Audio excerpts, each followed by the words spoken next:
Assalamualaikum warahmatullahi wabarakatuh. Kembali dengan aku Elsa Sulistianingrum di Gen Bincang. Gen Tegal Bincang-Bincang. Bersama narasumber kita ada Andriansa. Halo, long time no see ya. Oke. Gimana kabarnya nih Andre? Ya, alhamdulillah, kabar baik. Baik, alhamdulillah ya. Kita harus selalu menjaga kesehatan di masa pandemi kayak gini, oke? Podcast kita kali ini akan membahas tentang budaya apa sih yang masih hits di Pekalongan ini bersama narasumber kita yang spesial pastinya, oke? Langsung aja. Yang pertama itu tentang kebudayaan dan budaya. Itu bedanya tuh apa sih dari pengertiannya itu? Waduh, kalau ditanya tentang budaya dan kebudayaan itu sebenarnya satu kesatuan ya. Antara budaya dan kebudayaan, kalau bicara tentang budaya itu adalah suatu sikap atau pola perilaku manusia yang itu memang kompleks. Apalagi ada sistemnya yang agak rumit, seperti ada sistem politiknya juga, sistem agamanya, sistem bahasanya seperti itu. Yang dimana hal tersebut itu bisa dikatakan suatu hal yang bisa dipelajari dan memang harus dipelajari. Contohnya misal kayak bahasa, ketika kita bahasanya di Pekalongan seperti ini, misal dengan bahasa halus atau bagaimana, ketika kita kedatangan orang dari luar, otomatis orang luar akan belajar dari kita gitu. Nah itu bisa dikatakan sebuah budaya dalam ranah bahasa. Gitu ya. Itu sih mungkin. Terus kalau kebudayaan sendiri itu apa berarti? Bisa dikatakan sebuah cipta rasa dan kerasa dari manusia. Oke, terus menurut Andre sendiri nih, kebudayaan di Pekalongan itu gimana sih dilihat dari eksistensinya itu? Saya agak ragu nih kalau ditanya tentang kebudayaan di Pekalongan. Gimana nih? Karena saya sendiri bukan seorang budayawan ya tentunya. Ya, tapi ini loh, ini aku potong sebentar ya. Andre ini dia itu vokalis Rebana loh. Keren banget dia tuh vokalis. Larang. Gimana nih? Oke, ditanya tentang apa tadi pertanyaannya?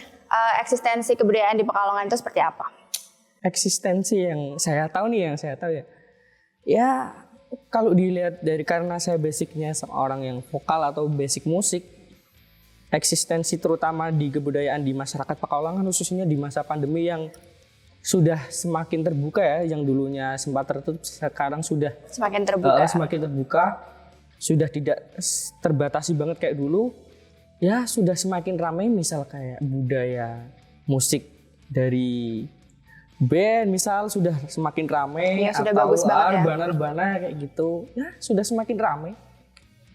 Apa ya, budaya di Pekalongan itu kita semua juga tahu kaya banget ya akan kebudayaan. Ada kayak tari sintren, terus kayak sedekah laut, terus ada duror juga, lebana ya kan. Nah salah satunya ini nih, personil rebana ya. Dan ngomong-ngomong soal rebana di Pekalongan itu seperti apa sih menurut kamu? Oke, rebana di Pekalongan yang saya tahu ya memang maju sih. Dan bener-bener bisa dikatakan terkenal sampai mana-mana ya. Contohnya yang sekarang masih viral itu Azahir misal contohnya. Itu kan sudah viral sampai beberapa luar kota, bahkan sampai pernah mungkin luar negeri untuk main rebana seperti itu ya.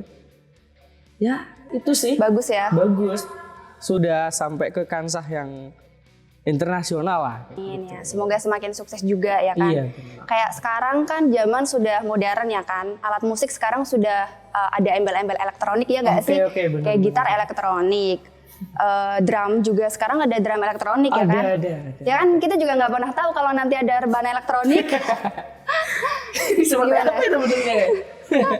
Ya semoga pokoknya rebana di Pekalongan semakin maju, semakin berkembang ya nggak?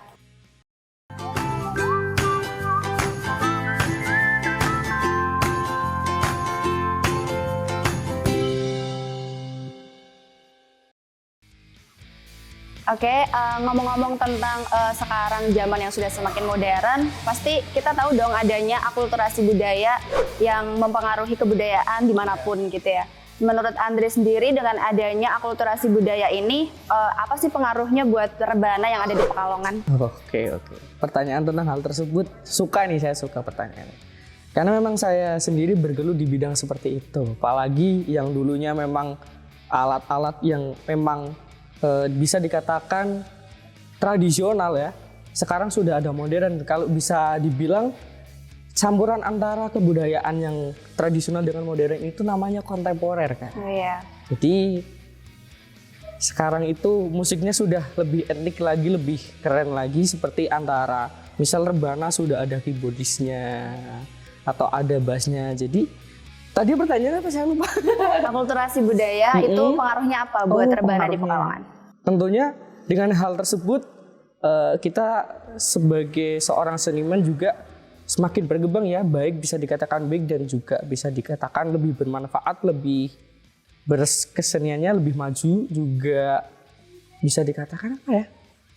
Ya lebih kreatif lah, kayak Lebih keren gitu. lah ya. Lebih keren juga.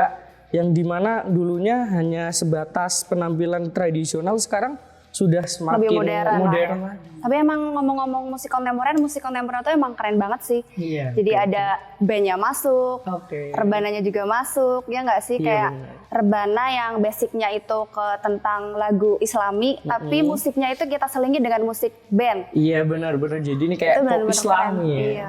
gitu.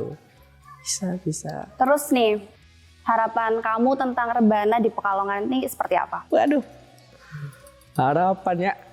Iya ya. Ditanya tentang harapan, tentunya kalau yang namanya harapan baik-baik ya, enggak mungkin harapannya yang buruk.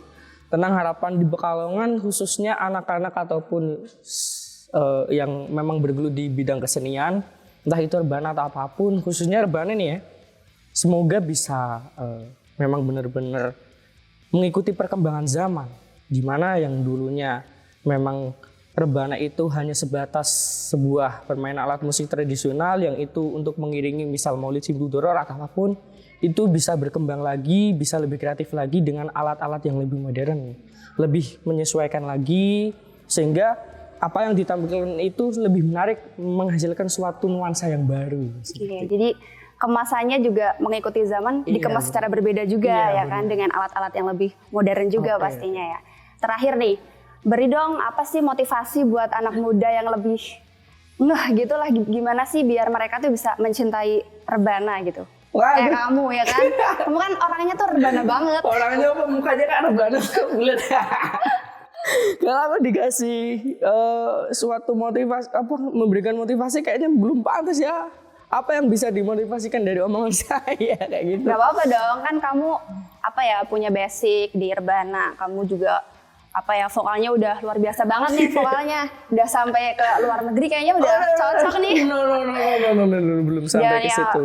Berilah motivasi buat pemuda-pemuda biar bisa kayak kamu, gimana sih belajar di dunia tarik suara di rebana, itu kan susah banget kan, ada Oke. cengkoknya dan ada yang ini, ada yang itu. Terus juga musiknya kadang semakin lama semakin ngebeat, ya nggak sih? Iya, benar. Itu tuh gimana coba? Mungkin kalau motivasi nanti dulu ya, saya pingin memberikan kayak pesan, keinginan buat anak-anak muda yang memang bergelut di bidang kesenian, khususnya rebana. Tadi yang saya bilang seperti itu, bahwasanya kalau bisa mengikuti perkembangan zaman, di mana hal-hal yang lebih modern bisa diikuti, bisa dipelajari sehingga menghasilkan suatu nuansa yang baru. Terus tentang apa lagi? Lupa saya tadi mau ngomong apa. Kreativitas juga pasti ya. Oke, kreativitas. Kemudian bahwasanya ketika kita mempelajari sesuatu, kalau bisa jangan hanya fanatik kepada satu hal yang diinginkan atau satu hal yang disukai. Karena kalau Anda mengikuti suatu hal yang fanatik, secara fanatik, mempelajarinya juga hanya itu-itu aja, hanya mendengarkan itu-itu saja, Anda tidak akan berkembang gitu. Contohnya di bidang musik kayak gitu. Ketika Anda hanya bergelut di bidang musik, hanya mengikuti sebuah musik yang hanya dahulu seperti tradisional, tidak mengikuti perkembangan zaman yang lebih modern, itu Anda akan tertinggal dengan yang lain. Iya, benar-benar.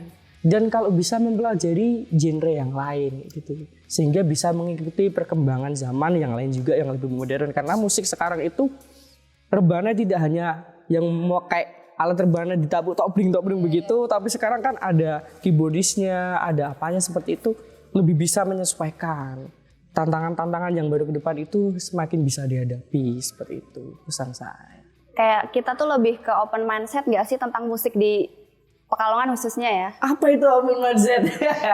Ya kayak kita belajar itu nggak cuma di satu bidang aja. Benar. Jadi kita juga nggak melihat sebuah musik rebana yang bentuknya hanya bulat aja dalam satu sudut pandang aja gitu. Kita juga bisa manfaatkan untuk hal yang lain yang lebih kreatif, yang lebih modern dan lain sebagainya gitu, mengikuti perkembangan zaman seperti yang tadi dikatakan sama Andre gitu ya. Wah, seru banget nih ya perbincangan kita hari ini tentang kebudayaan di Pekalongan, khususnya adalah rebana bareng sama Andre. Semoga banyak pelajaran yang bisa diambil dan semoga bisa bermanfaat buat teman-teman semuanya. See you next time. Terima kasih. Wassalamualaikum warahmatullahi wabarakatuh. Waalaikumsalam warahmatullahi wabarakatuh.